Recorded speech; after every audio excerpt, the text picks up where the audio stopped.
Telugu Desam party నేతల వైఖరిలో మార్పు వస్తోంది. వైఎస్ఆర్సీపీ నేతల విషయంలో ఒకటికి రెండు సార్లు ఆలోచించుకోవాలని ఆ పార్టీ సీనియర్ల నుంచి పార్టీ శ్రేణులకు స్పష్టమైన ఆదేశాలు వెళుతున్నాయి. ఎన్నికలకు ముందు చాలా మంది వైఎస్ఆర్ కాంగ్రెస్ పార్టీ ద్వితీయ శ్రేణి నాయకులు పార్టీలోకి వచ్చారు. అటువంటి వారితో ఎటువంటి ఇబ్బందులు లేవు. టీడీపీ అభ్యర్థుల విజయానికి వారు కృషి చేశారు. కానీ ఎన్నికల ఫలితాల అనంతరం టీడీపీలో చేరిన వారితో మాత్రం ఇబ్బందులు ఎదురవుతున్నాయి. వారు అవసరాల కోసం పార్టీ మారారు. ఇప్పటికీ వైసీపీ పార్టీ నాయకత్వంలో టచ్లో ఉంటున్నారు. అందుకే పార్టీ అధినేత సీఎం చంద్రబాబు అటువంటి వారి విషయంలో జాగ్రత్తగా ఉండాలని సూచిస్తున్నారు. తెలుగుదేశం పార్టీకి క్షేత్రస్థాయిలో మంచి క్యాడర్ ఉంది. దశాబ్దాలుగా అదే పార్టీలో కొనసాగుతూ చాలా మంది నేతలు కార్యకర్తలు ఉన్నారు.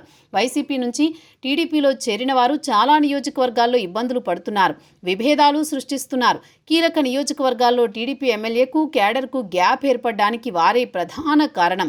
అందుకే టీడీపీ నాయకత్వం చాలా రకాల జాగ్రత్తలు తీసుకుంటోంది. వైసీపీ నుంచి టీడీపీలో చేరాలనుకునే వారి బ్యాక్గ్రౌండ్ చూస్తోంది. పార్టీ చేరికల విషయంలో కేంద్ర కార్యాలయానికి సమాచారం ఇవ్వాలని చూస్తోంది. సంబంధిత నేతల వివరాలు సమగ్రంగా పరిశీలిస్తోంది. తాజాగా టీడీపీ సీనియర్ నేత యనమల రామకృష్ణుడు పార్టీ శ్రేణులకు స్పష్టమైన ఆదేశాలు జారీ చేశారు. వైసీపీ శ్రేణుల విషయంలో జాగ్రత్తగా ఉండాలని సూచించారు. అటువంటి వారి పనులు చేయవద్దని కూడా స్పష్టమైన ఆదేశాలు జారీ చేశారు.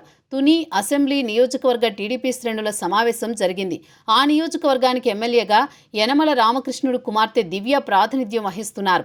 1999 తర్వాత తుని నియోజకవర్గంలో యనమల కుటుంబం గెలిచింది. అందుకే అక్కడ లోపాలు సరిదిద్దుకుని నియోజకవర్గాన్ని పదిలం చేసుకోవాలని టీడీపీ భావిస్తోంది. అందులో భాగంగానే యనమల టీడీపీ శ్రేణులకు స్పష్టమైన ఆదేశాలు ఇచ్చినట్టు తెలుస్తోంది. మరోవైపు పార్టీ నాయకత్వం సైతం ఈ విషయంలో అన్ని నియోజకవర్గాలకు ఈ తరహా ఆదేశాలు ఇచ్చినట్టు సమాచారం.